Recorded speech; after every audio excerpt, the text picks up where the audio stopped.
Hi everyone.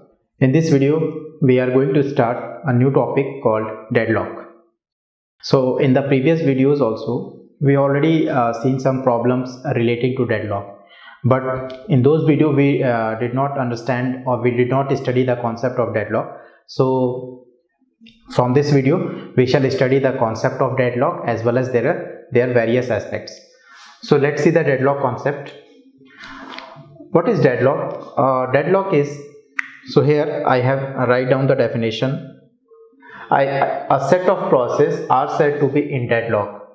Okay, so deadlock is occurred between two process or more than two process. Okay, if they wait for happening of an event caused by others in the same set.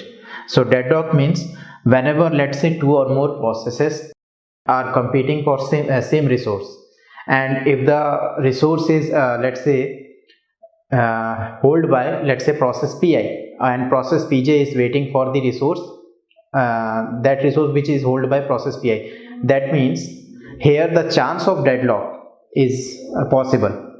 So what I mean to say, deadlock is possible.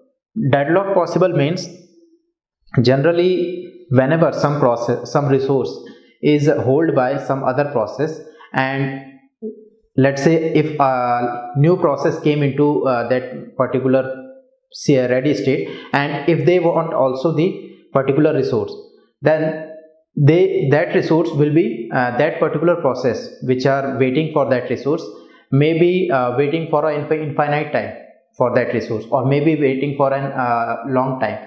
So this leads to a situation called deadlock.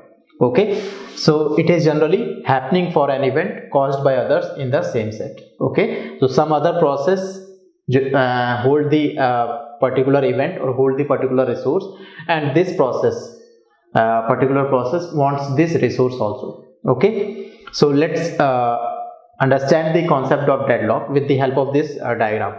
So here, let's say process pi is came into existence and it is present in ready state. This process pi request for a resource.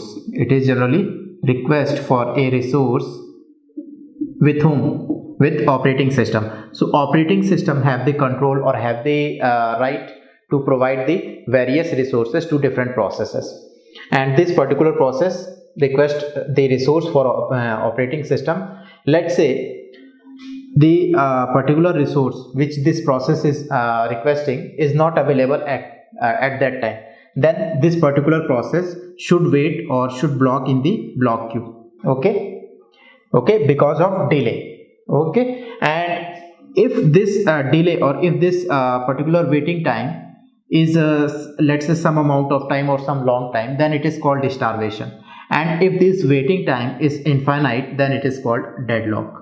Okay, so if let's say particular process is waiting for an infinite time for a resource, then it is deadlock concept, and if it is waiting for a long time or let's say some time, then it is called starvation. So here we can, starvation is nothing but it is long time waiting. And if let's say starvation is occurred, then at some time this particular resource is free and operating system will grant this resource to the process pi, and process pi will use this resource, and after using this resource the process pi will release this resource. So after releasing, the resource will be now kept at the operating system itself, and now operating system have the right to give the resource to the next process. Okay, so this is the scenario where a deadlock or starvation problem is occurred. So starvation problem is not a very big problem.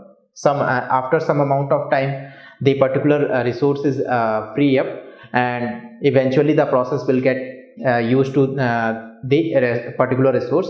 But deadlock is a severe problem, and we have to handle the deadlock by some various means. So before handling the deadlock itself, let's understand the necessary condition of deadlock. Okay, so in the next video we will see the necessary conditions which are occurred, which are particularly responsible for the occurring of deadlock.